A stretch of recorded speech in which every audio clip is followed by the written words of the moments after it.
We'll start in a few minutes here. We still got like 4 minutes before people start coming on.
Hello. We'll start in a second here.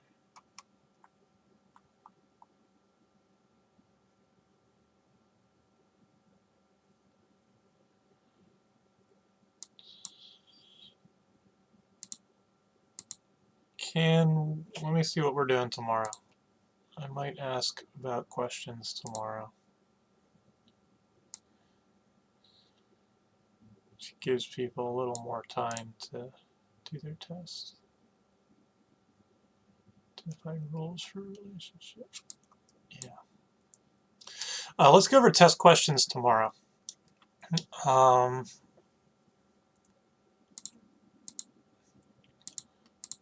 think. I don't even know what number 4 is. Let me look at number 4.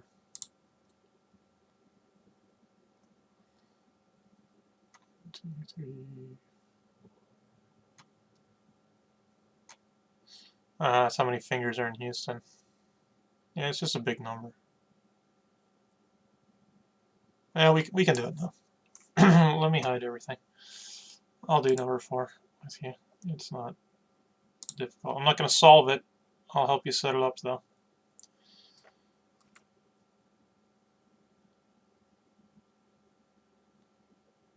Yeah, we'll do some practice ones first. We gotta get the lesson and notes on that first, Sarah.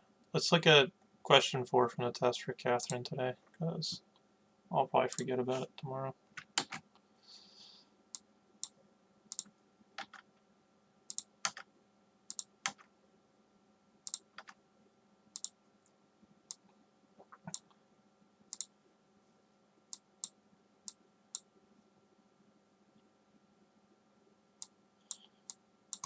Okay, so this was 4. You'll note that this here is your given. So this is what you should be starting with. You should note that each person has 2 hands. So 1 person equals 2 hands. There's 1 conversion ratio. And each hand has 5 fingers. So 1 hand equals 5 fingers. So you can set it up with your given on top, which is 2, 2, 1, 0, 0, 0, 1, 2, 3, 4. 4 over 1. This is million people.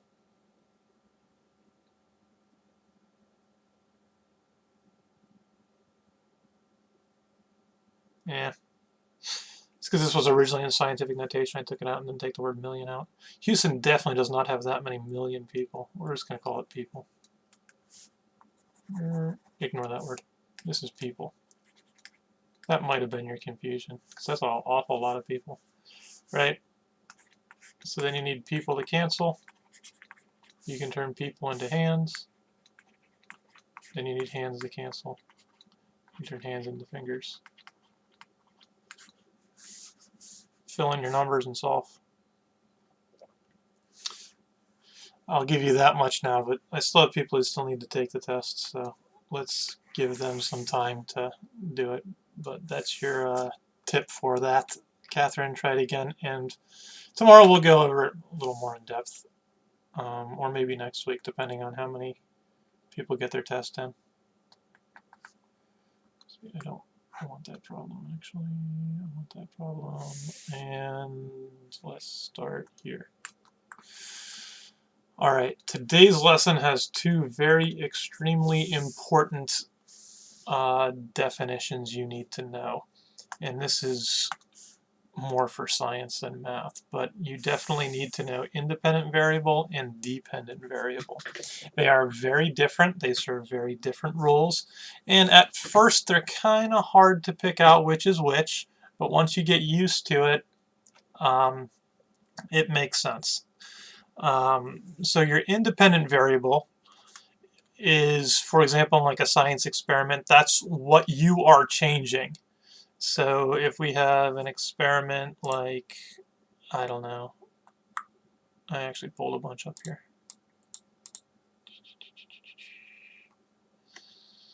Let's think of growth of plants.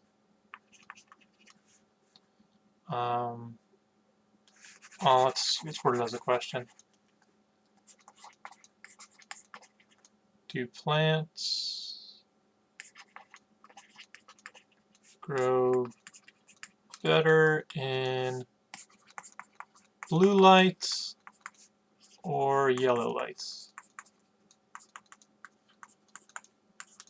Right, there's a science experiment for you. We don't know. You can sit there, you can test it out, you can find the answer to that. It might be something you're interested in. But here you have 2 different variables that you're looking at. You're looking at the growth of a plant, so plant growth, and you're looking at the light color.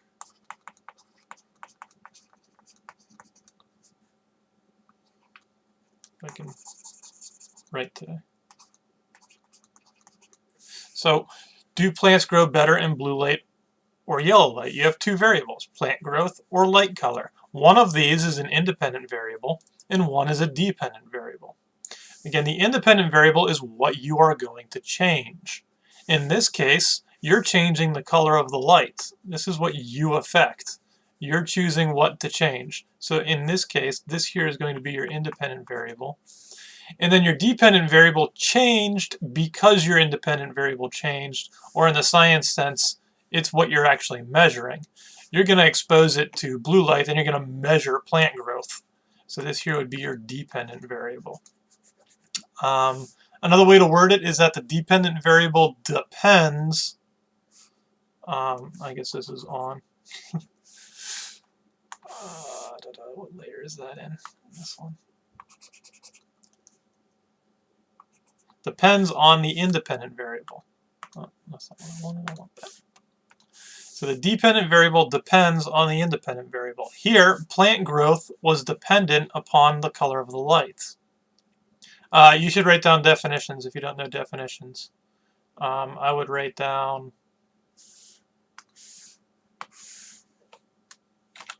that everything you see I would write down. Over here is just kind of another way to word it. It might help you. Right, so the independent variable is what you tend to vary in your science experiments. I don't know, does the surface area of a sponge affect the speed of evaporation? Right, so you're going to vary your surface area, and then you're going to measure how fast it evaporates. So again, in that case, your dependent variable would be the speed of evaporation, and your independent variable would be the surface area of your sponge. They depend on their context, but the dependent variable is always what you think is going to change based on you changing your independent variable. So the independent variable, another way to look at it is this is what you have control over. You have control over, and this here is your effect. How does it affect? So that might be another way to look at it. What do you actually have control over versus what the effect is going to be? And it depends on the context. Some of it's going to fit very easily into this, and some of it you're going to have to sit there and actually think about. So looking at the problems that you're going to see in the chapter, they're going to give you a word problem. It's going to ask you to identify the independent variable and the dependent variable, and then actually get an answer from it. So let's look at a couple examples that you'll actually be facing. These are not in your homework yet, so pay attention on how we do these ones, and that will tell you how to do your homework. So you do not need to write these down unless you really want to, but this does get recorded and you can always just reference this. So I'm going to get rid of that, and I'm going to show you our first problem here. And I'm also going to get rid of this, and that's not going to, it is, okay, I'm in the right layer. All right, so here's a word problem that you should be able to solve. It says Oliver reads 31 pages in an hour. How many pages will he read in a 7-day week if he reads 1 hour every night? So you should be thinking, hey, this is just 31 times 7. I mean, this is a unit rate problem. 31 pages per hour, and then 7 days a week. But looking at that, especially with unit rates, it gives you two variables there. You got pages and hours. So our two variables, we don't know which is which yet, but we have two variables. One is the number of pages he reads.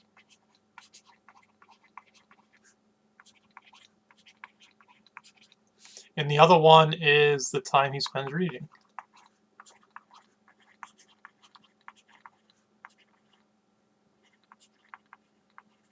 And then you're going to ask yourself, which one of these depends?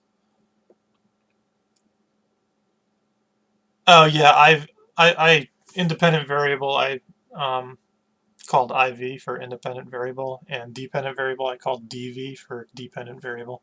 I just abbreviated them. Right, so we're going to assume what is your independent variable and dependent variable. So what are they? One is one of them, and the other is the other. So which one depends on the other? That's what you're going to ask yourself. Does the number of pages he read depend on how much time he spends reading, or does how much time he spends reading depend on how many pages he read? In this case, it makes more sense to say that my microphone is acting up. Sorry about that. It pops up every now and then. The connection is bad.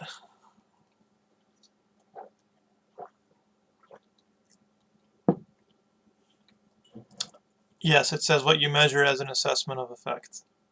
So which one affects the other is what you're doing, or what do you measure in the end, right? Oliver reads 31 pages an hour. How many pages will he read in a 7-day week if he reads 1 hour every night? So again, you're looking for your independent and dependent variable. And in this case, the amount of time he spends is going to tell us how many pages he reads. And that makes more sense. The more time you spend reading something, the more pages you're going to read of that something. So in this case, the time he spends reading is going to be your independent variable. Independent variable. And the number of pages he reads is going to depend on how long he reads. So this would be your dependent variable.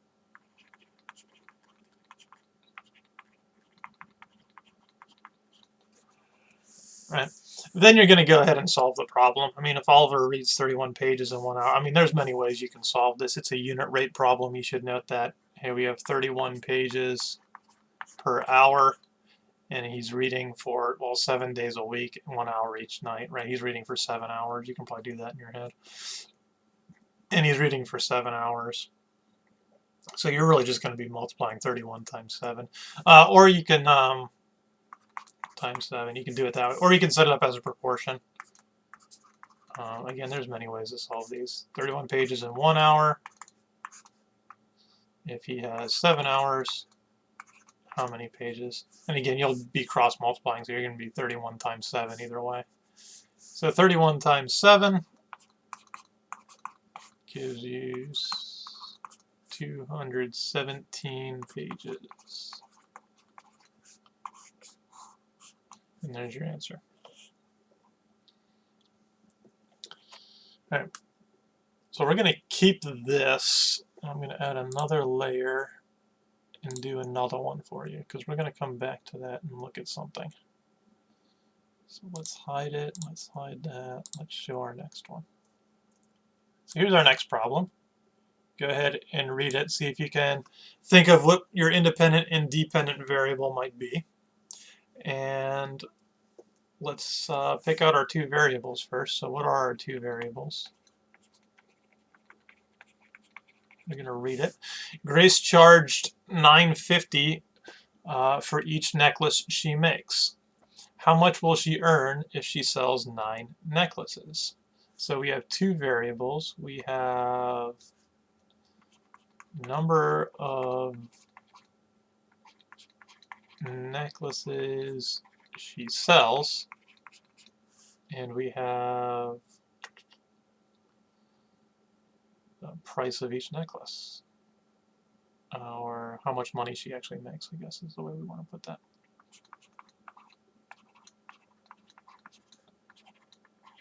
How much money she makes. So is the number of necklaces she sells dependent on how much money she makes, or is how much money she makes dependent on how many necklaces she sells? What are we talking about now? Does it say what you tend to vary? Yes. So your independent variable is what you tend to vary in your science experiment or something. What you are actually changing. Right? So are we changing how much money we make or how much we actually sell here? Basically, how much money you make is going to depend on how much you sell. And that just makes sense, I guess, right? You can control how much you sell. I mean, not entirely, but I mean, you have more control over how much you sell versus how much money she's going to make from selling things. So this here is going to be your independent variable, and this here would be your dependent variable. So how much money she makes is dependent upon how much she sells. Not too difficult there. And then it's going to ask you to go ahead and solve. You're going to solve, let's see, she charges $9.50 for each necklace. and she's selling 9. So hopefully you realize that's 950 times 9, right? We're just repeatedly adding 950 9 times, so this is repeated addition, which is multiplication, and therefore 950 times 9 is, I guess that's what, 95 minus 9.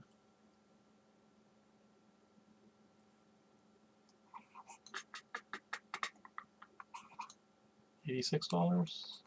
I don't know if I did that right in my head or not. Find my calculator somewhere. I will check that. 9.5 times 9 is 85. 85.5. Ah, I went the other way. Yeah, so it's $85.5 or $85.50. Just checking my math there. And so that's how much she sold. And this is your money. Right. I'm gonna do. I just got here. What are we doing? We're doing independent and dependent variables. Okay, real quick for Lyra, who's showing up late, just to remind ourselves what things are. We are looking for independent and dependent variables, and then we're solving the problem. Solving the problem is not the biggest issue here. It's about identifying independent and dependent variables. So independent variables are what you have control over and what you change. Dependent variables are what changes because of what you did. For example, let's add a layer so I can write. In like a science project, let's give you another example. Does a person's reaction time relate to how old they are? Right. So here we have two variables. We have reaction time and we have age. And we control age. We can test people of different ages. So age would be our independent variable, and reaction time would be what we measure, or what is the effect of the change in our independent variable, which would be our dependent variable. So independent and dependent. I would look back on this slide or this page and read it. You can pause the video after this or something and go over that again, Lyra. But that's what we're looking at. We're going to look at one more example here. I actually don't want that. I think I want this. Did we do this one? Maya writes 43 lines of code in an hour. At this rate, how many lines of code can she write in a bunch of hours? I want that still.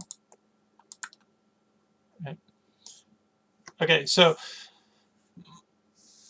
we can do some homework issues when we're done actually looking at things, Catherine. There's something else we want to point out that might make it easier for you.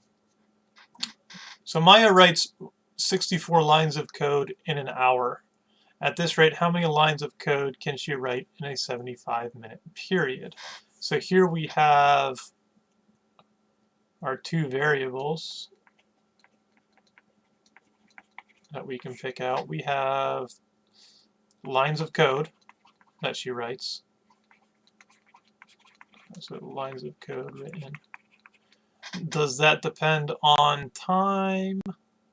Yeah, and our next variable is time.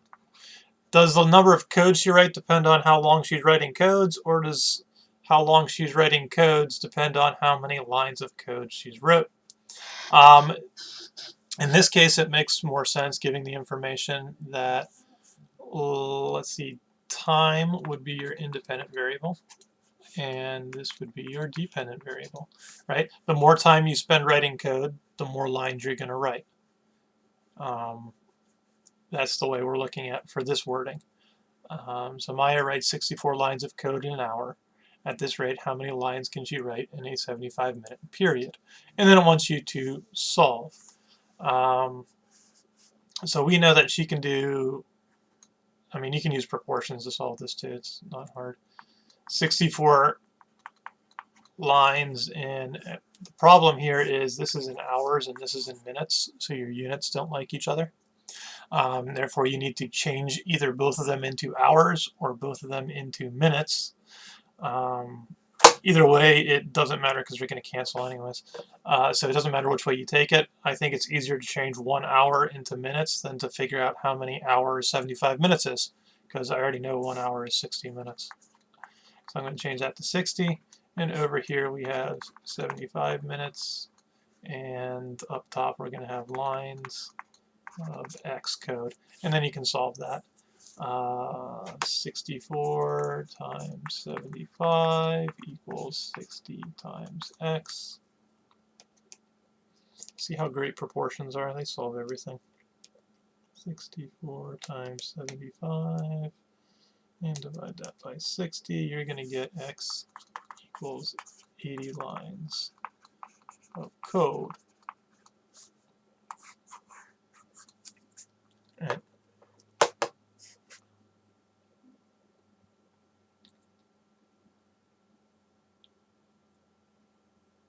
the same reason for all of them, because we're trying to figure out what the independent and dependent variable is. What it's going to do is it's going to get into graphing.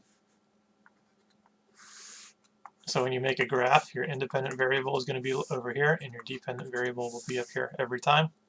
Your independent variable will be your X values, your dependent variable will be your Y values. So when you make ordered pairs, your independent variable followed by your dependent variable would be your ordered pair. That's a Y. And then you can plot points, and then you can graph those points and do it. So this way you will know which one's your X values and which ones are your Y values.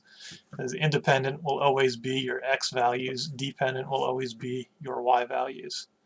So it's getting into that, and that's why it's asking you to identify which is which. So that way you can actually graph this relationship.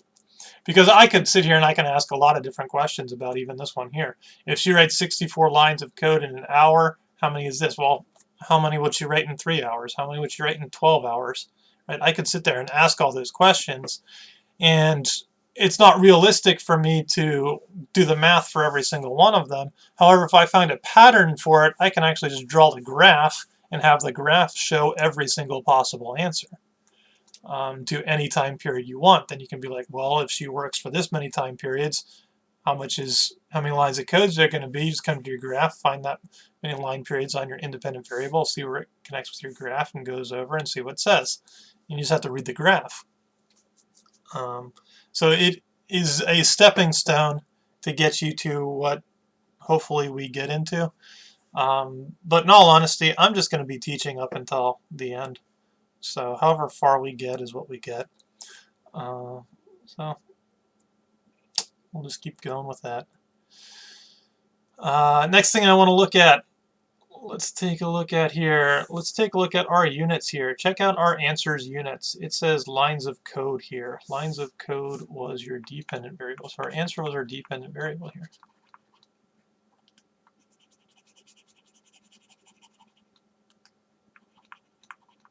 Right? So that was with Maya. Keep in mind our dependent variable was our answer. And those were the units for our answer, lines of code, lines of code. Let's look at the other ones we did. Bring them back. What is this? This is money. If I can hide everything here. What am I hiding? I want to get rid of that. I want to show that. I want to get rid of that. I want to get, no, I want to show that one. Get rid of that one. Show that one. Raise charges, that. I'm losing all my lines. Did I write everything? So I want that one.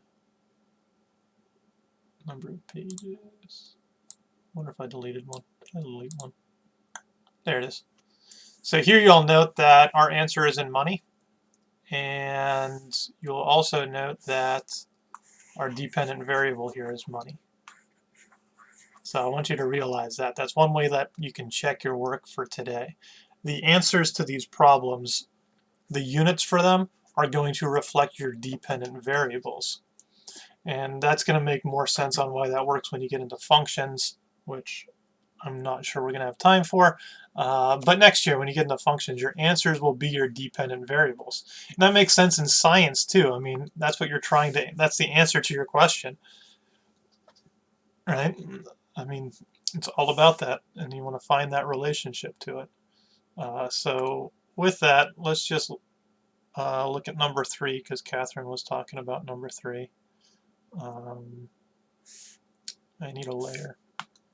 There's a layer. So number 3 in the homework says something like, I'm not going to write the whole thing. I'm just going to paraphrase here. It costs Jade, it costs $145.50 for 3 tickets.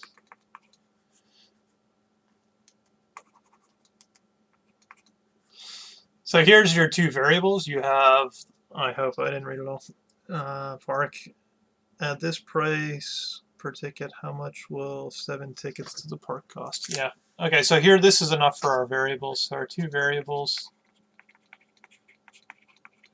is price of a ticket, or might be cost, versus number of tickets. All right. So here, does the cost depend on the number of tickets, or do the number of tickets depend on the cost? Okay, ask yourself that question. Put it into those words. The number of tickets clearly depends on, or I'm sorry, the cost clearly depends on the number of tickets here. I mean, if you're going to buy 1 ticket, then it's going to affect the cost, right? You control how many tickets you buy, and therefore the amount of tickets you buy is going to affect the cost. So here, the number of tickets is going to be your independent variable, and your cost will be your dependent variable. Also, if you look at the question, I think it's asking how much is it going to cost or something. Right? It's asking how much is 7 tickets, right? So it's asking how much. So your answer is going to be in money, and your answer will be your dependent variable. So here we can just go ahead and do it. Again, you can set it up as a proportion, probably the easiest way. 450, that's money, over 3 tickets, get that ratio, and x equals 7 tickets. And then you can cross multiply to solve. Does anybody need me to actually solve that, or can you cross multiply by now? Hopefully. Any other questions about things?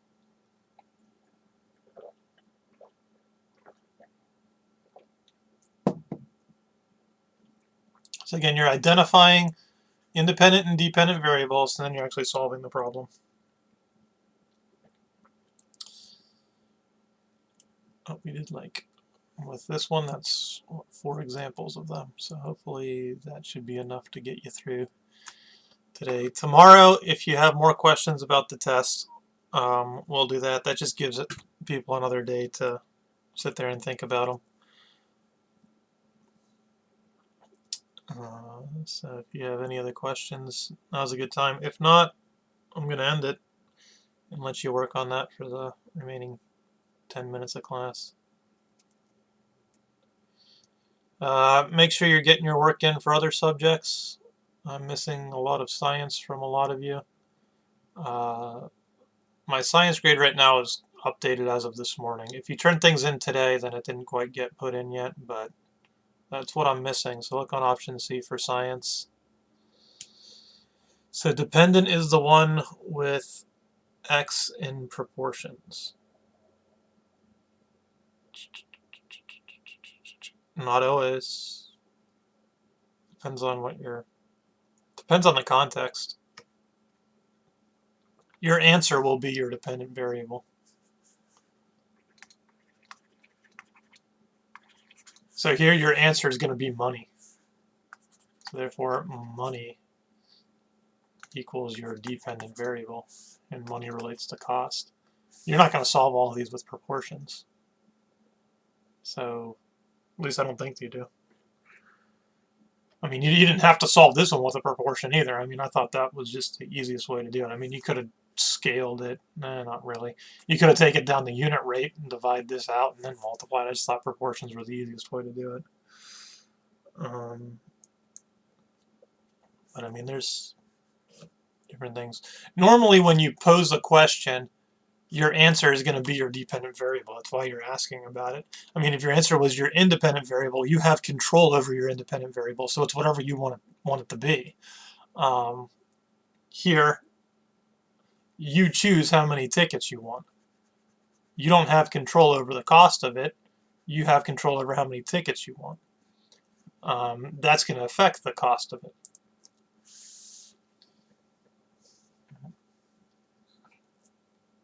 Five.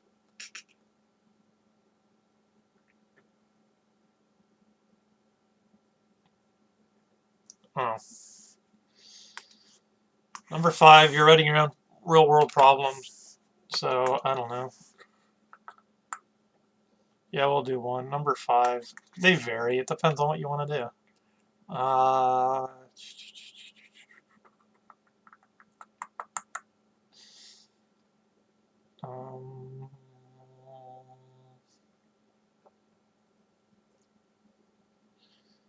I would stick with proportions. Pick something like, I don't know.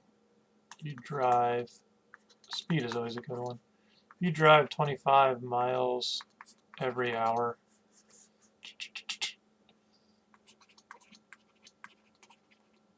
How many miles did you drive in, keep it easy, 2 hours? There you go, right? Your independent variable is going to depend on how much time you spent, so that would be your time driving. Or if you want to put hours, go right ahead. And your dependent variable would be your distance, which is measured in miles here. And then the solve is just, well, you should be able to solve that in your head, but 25 over 1 equals x over 2. X equals 50 miles. Am I just going to do all your homework today?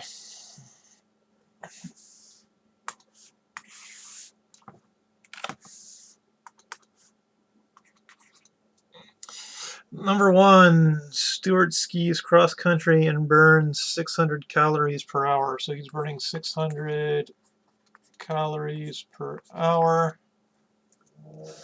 At this rate, how many calories does he burn in 3.5 hours? How many calories burned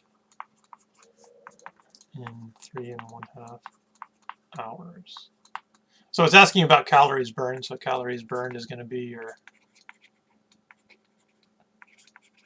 dependent variable. It depends on how long he exercises or whatever he's doing.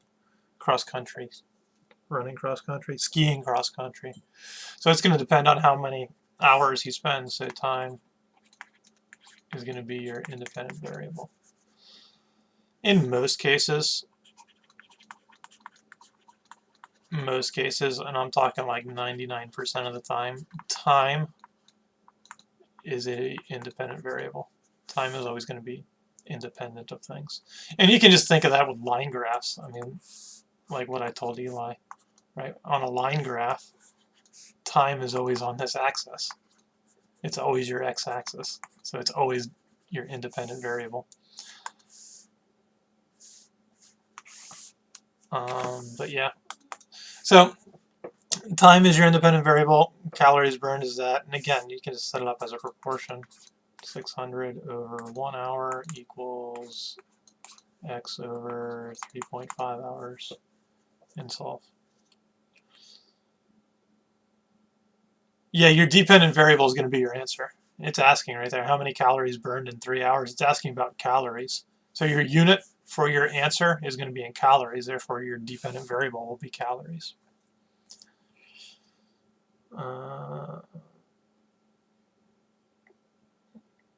Someone asked for 2. Is that the one that no one asked for yet? Kelsey's asking for 4.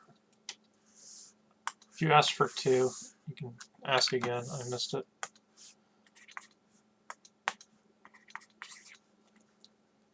Four says Abby earns, again I'm paraphrasing it, $32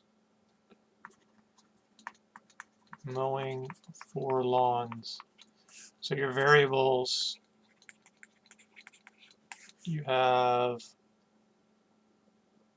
what is it, your money versus your lawns. Does money depend on how many lawns you mow, or do how many lawns you mow depend on how much money you get? At this rate, how much will she earn mowing 22 lawns? So again, you can also look at that question for it. How much will she earn mowing 22 lawns? So just looking at your question, is this going to answer how many lawns or how much money? Well, it's going to answer how much money, so this is going to be your dependent variable. This will be your independent variable. Again, it makes sense. The more lawns you mow, the more money you get. It is not really related the other way. The more money you get depends on how, like the more lawns you mow, and it's not the same. But lawns are what you can control. You cannot control how much money someone's paying you. They have the say to take your business or not. So here, independent versus dependent, and then how much, yeah, again, just set it up as a proportion. Apparently these are all proportions. 32 for 4 lawns, how many for 22 lawns? And then you can solve for x. And again, this would be money. I'm not doing number 2, you're on your own for number 2. Number 5, you can just state the definitions of independent and dependent variables.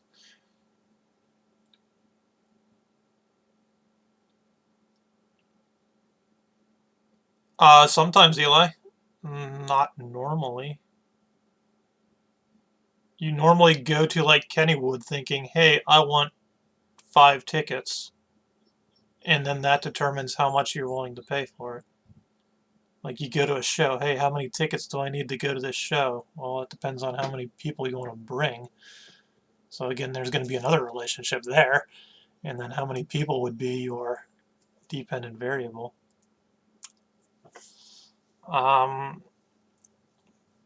lot of functions are inverses of each other, so inverses do work, and that would be an inverse function, depending on how you do it. It just makes more sense, I mean, at least to me, it makes more sense to know how many tickets you want. Like, hey, I have control over how many tickets I want to go. I do not have control over the cost of each individual ticket, though. That's not in my control. Maybe if it was worded something like, hey, we want to sell more tickets, then we can lower our price. We can control the price of the ticket in order to sell more, and then in that sense, your variables would kind of switch, but those are kind of different contexts a bit too, if you know what I'm saying.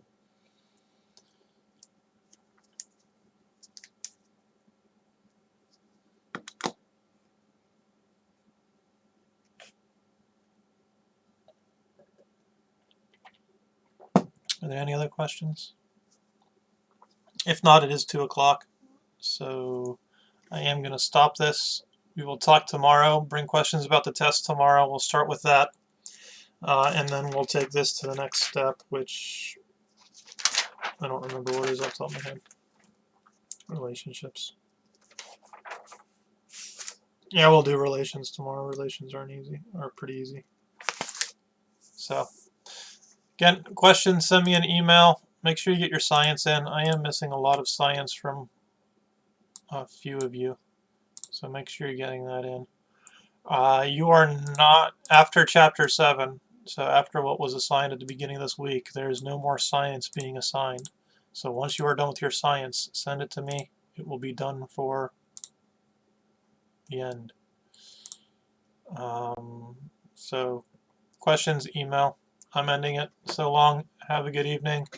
Bye.